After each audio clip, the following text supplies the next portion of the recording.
여러분 안녕하세요. 8월 12일 여의도 펀드맨저TV 금일시장 전망 및 투자 전략 시작하도록 하겠습니다. 잘들 주무셨습니까? 좋은 아침입니다. 그리고 오늘은 또 금요일에 주말이 시작되는 아침입니다. 근데 비도 이제 어느 정도 그친 것 같고 시장이 또 어제는 또 많이 오르는 모습이 있었는데 오늘은 살짝 조정을 받았는데 그렇게 큰 조정 아니었습니다. 기술적 단기 조정은 나올 수 있을 거라고 생각을 했는데 본조로로 마감을 했습니다. 기술적 단기 조정이 나왔는데 항상 우리는 그 다음은 이 부분이 또 굉장히 우리들의 머리를 많이 복잡하게 하죠. 우리는 항상 어떤 사건과 모멘텀이 터지면 그 다음을 늘 생각하죠. 주식은 늘 미래 게임이죠. 네, 과거를 보고 미래를 예측하는 그런 게임인데 그 다음은 CPI 이 모멘텀이 지나간 그 다음은 어떤 게 시장에 우리를 리딩할 것인가? 어떤 게 시장의 핵심 포인트인가? 이건 주가에 어떤 영향을 미칠 것인가? 그리고 주식시장은 또 어떤 종목이 이에 반응해서 갈 것인가? 이 예측, 다음 이런 것들에 대해 next 이런 단어에 대해서는 늘 빨리빨리 머리 회전이 돌아야죠. 이런 것들을 잘 하려면 훈련이 잘 돼야죠. 트레이닝, 정보를 보고 분석을 하고 자기 나름대로 엣지를 가지고 뷰를 가지고 이런 것들이 훈련이 돼 있는 것과 되어 있지 않는 것이 고수와 하수의 차이점인 거죠. 자, 기술적 단기 조정이 왔다. 그 다음은 우리나라도 그 다음은 뭐가 시장에서 시장을 리딩할 것인지 이 부분에 대한 공부와 연구가 필요한 것 같습니다. 구독, 좋아요 많이 눌러주십시오. 네, 금요시장 키포인트를 봅시다. CPI 발표가 있었죠. 그 다음은 오늘 아침에는 미국 시장 PPI가 발표됐는데 그 이후에 시장을 움직이는 그런 모멘텀과 포인트는 뭔가? 시장이 단기 조정이 왔는데 살짝 왔죠. 우리나라도 오늘 단기 조정을 받을 확률이 높은데 크게 받을 것 같지는 않아요.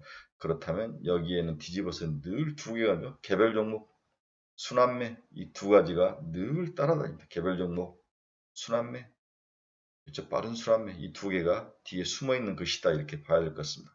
새로운 모멘텀이 중요하죠. 이 여름 이후에 9월부터 이끌 시장의 어떤 새로운 모멘텀. 물론 이제 페드가 9월 FOMC에서 어떻게 조정을 해갈지 이런 것도 중요하고 미국 경제는 경기 침체는 어떻게 될지 뭐 유럽의 에너지 문제는 어떻게 될지 뭐 이런 것들이 굉장히 중요하죠. 따라서 오늘은 빠른 순환매 어제는 이제 우리가 보지도 못한 수소가 올라오죠. 네. 수소가 지속성이 있을 것인가 이 부분에서도 퀘션 마크가 있죠. 네. 이런 부분들을 어떻게 예측할 것인지 따라갈 것인지 버릴 것인지 나름대로 복잡한 금요일 아침을 맞습니다. 오늘 새벽에 끝난 미국 주식시장을 한번 봅시다. 전반기까지 좋았죠. 하반기에 무너지죠. 그렇죠? 장 하반 후반에 와서 무너지는 그러한 모습이 나타납니다. 특별한 이유는 없었죠. 이익 실현 물량 출하다 이렇게 볼 수 있죠. 네.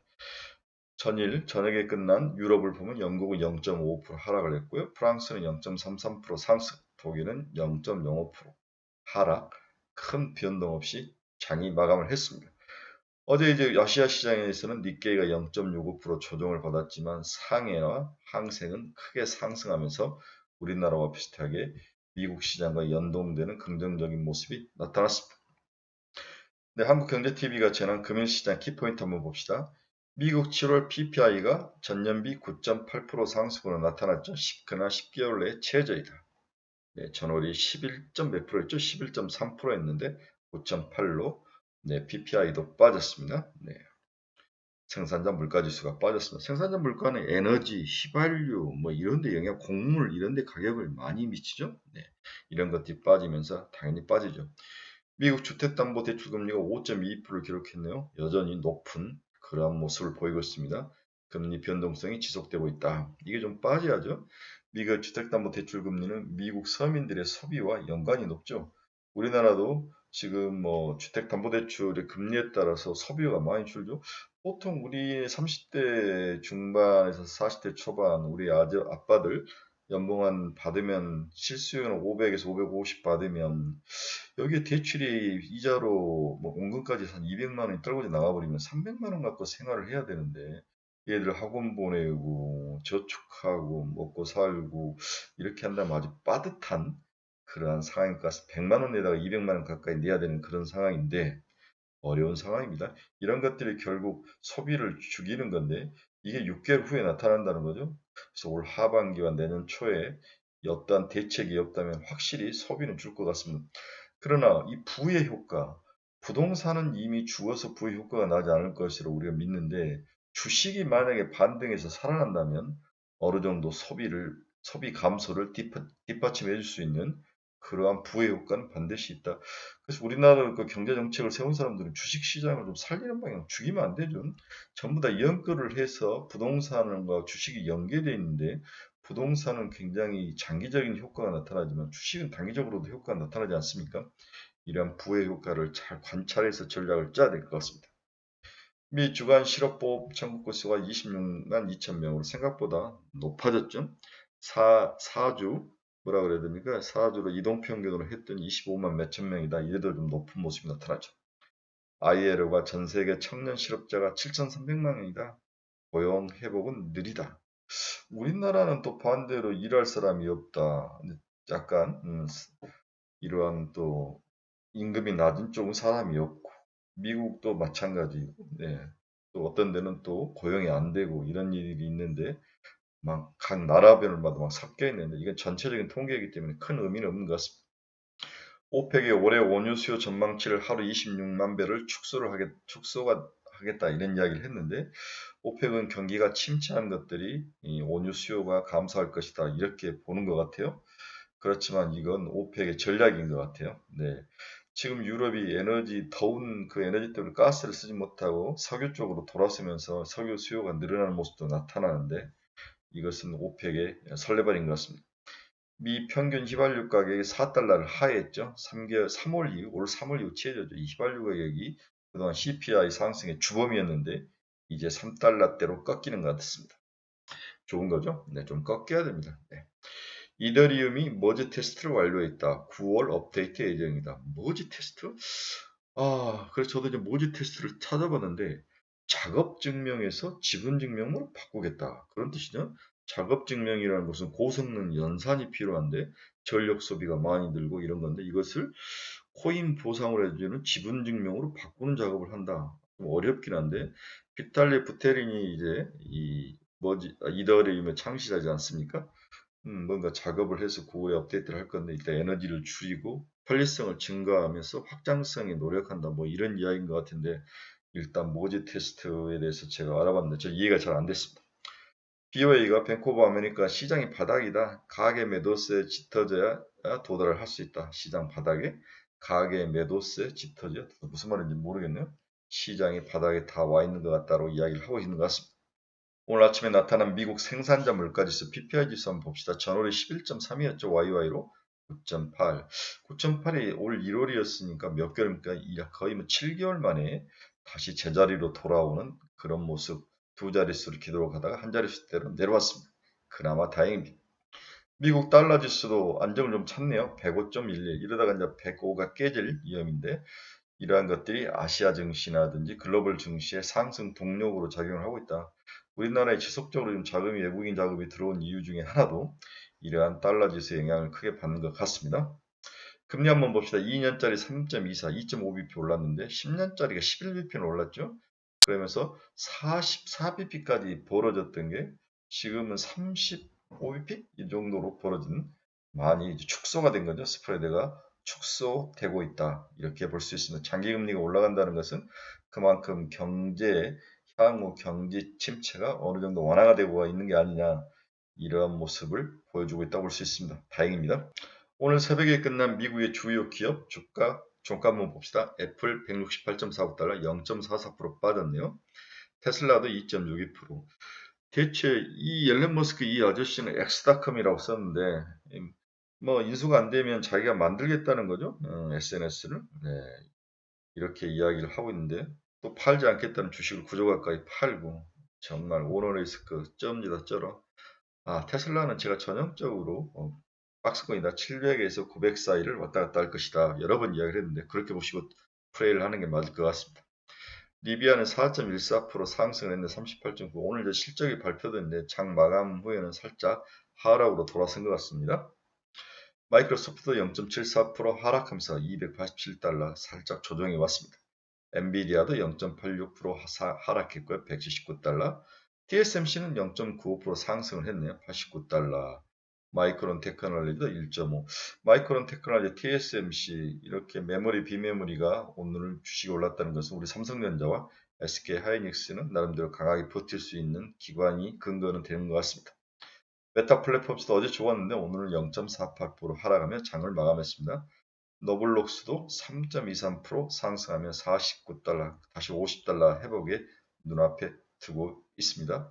제가 뒤에서도 우리 결론 부분을 말할 수 있지만 그동안 너무 많이 쉬었죠. 메타가. 한 번 정도는 순환매로 돌아올 상황도 있는 것 같은데 이걸 강력하게 추천할 수도 없고 좀 주저주저해지는 것은 사실입니다. 근데 비트코인은 2.17% 상승하며 24,000달러를 지났는데 개인적으로 25,000달러는 한번 칠 것 같다. 돈이 부동산으로 가지 않고 비트코인에 나와서 주식에 들어와서 주식을 어느 정도 올려놓고 다시 돈이 빠져서 비트코인으로 가는 그러한 순환이 내부 움직임이 스위칭이 나타나고 있다. 이렇게 이해를 하시면 될 것 같습니다. 자, 마지막으로 금융시장 전망 및 투자들을 한번 봅시다. 우리는 이제 CPI 이후, 발표 이후 시장을 움직이는 팩터가 뭔가 이 부분에 대해서 이제 예측을 하고 대응을 하고 추론을 해야죠. 당연히 이제 미국 중간선거가 11월에 있고 중국 시진핑 3차 연임이 10월에 있고 우크라이나와 러시아의 전쟁 협상이 겨울이 오기 전에 해야 된다는 이야기들이 많고 여기에 유럽 에너지 대책이 어떻게 될 것인가가 서로 얽히고 설켜 있는 거죠. 이제 CPI는 서서히 죽어가는 모멘텀으로 봐야 할 때, 그렇죠. 여기에 매달리면 안 되는 거죠. 이제 가장 크게 남은 하나의 모멘텀은 역시 전쟁 협상인데 쉬워 보이진 않죠. 우리가 생각하는 것보다 시간이 오래 걸릴 것 같은데 미국 입장에서는 미워하는 적이 크게 존재하는 것이 낫죠. 그래서 우크라이나나 전쟁이 선거에 그나마 민주당에게는 유리한 상황이다. 전쟁이 나고 글로벌이 좀 불안할 땐 당연히 집권당에 유리한 상황이니까.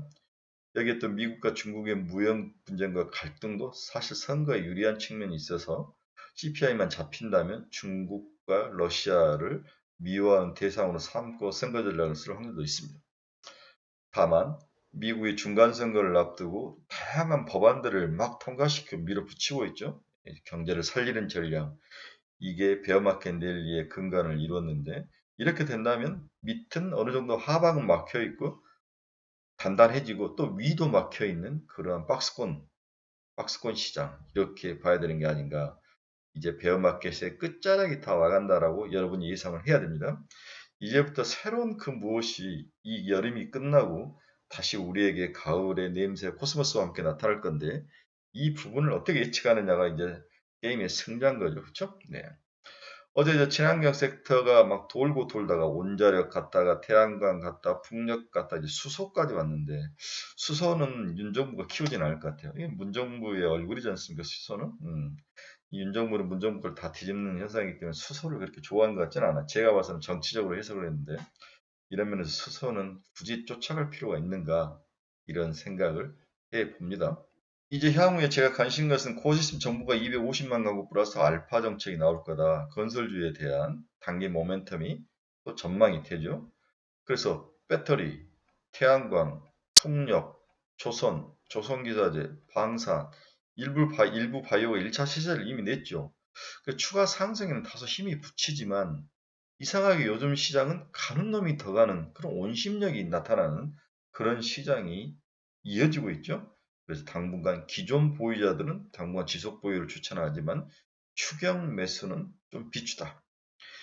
지금의 우리들이 이제 이후에 관심을 가져야 될 것은 원전 많이 쉬었죠. 한철 시킬 원전, 반도체, 소재, 메타버스, 그 다음에 리오픈 뭐 이 정도인데 리오픈은 사실 뭐 그렇게 매력적이지는 않는 것 같아요. 네.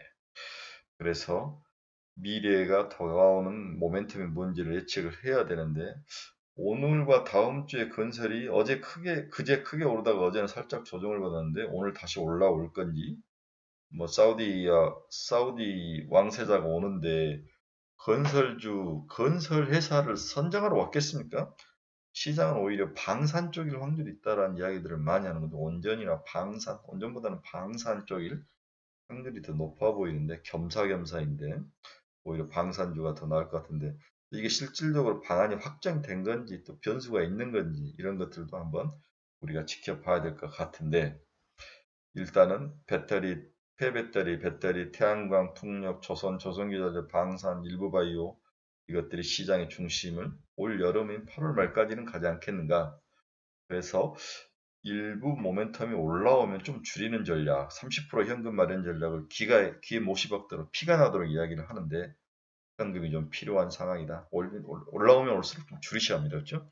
줄여서 그 돈으로 가을에 새롭게 떠오를 그 모멘텀을 확 찍어야 되죠. 네, 날카로운 창으로 확 찍어야 됩니다. 펀드 매니저는 얼기설기 좋은 그물을 만들어서 사냥을 하지만 우리 개인 주린이들은 창으로 사냥을 해야 되죠.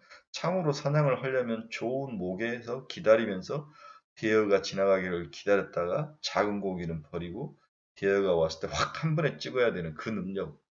이게 이제 내공인데 여러분들은 그걸 위해서 많이 공부하고 있고 유튜브 같은 거 많이 보고 과거를 이야기하는 것보다 미래를 이야기하는 것, 부정적인 이야기를 하는 것보다 긍정적인 이야기를 하는 사람, 이런 사람들이 좋은 거죠. 제가 이제 그 유진투자증권의 그 이사님 걸 많이 깠지 않았습니까? 그렇죠? 나는 뭐 시장이 베어마켓 랠리로 올 거다 이런 이야기를 자주 했었는데 어제도 제가 그분이 왜 다시 경기 침체가 올 건가 여러 이야기를 한 것처럼 분석을 해봤는데 부정론자로 돈을 벌 수는 없습니다. 그렇죠? 터지더라도 늘 긍정적이고 합리적인 추론을 하는 그런 긍정론자 쪽에 붙는 게 돈을 벌 수 있는 기회는 있는 것 같습니다. 시장을 따라면 전리품을 가질 수 없죠. 네, 즐거운 주말입니다. 오늘은 살짝 조정이 나올 수도 있지만 여전히 빠른 순환매와 잡주들과 그리고 우리가 기존에 봤던 그린에너지 여러 종목들이 시장에서 어떤 모습으로 버틸지 지켜보는 그러한 시간이 됐으면 좋겠습니다. 즐거운 주말 잘 보내십시오. 네, 저는 토요일이나 일요일 다시 다음 주 투자 전략을 가지고 여러분 앞에 나타나겠습니다. 감사합니다.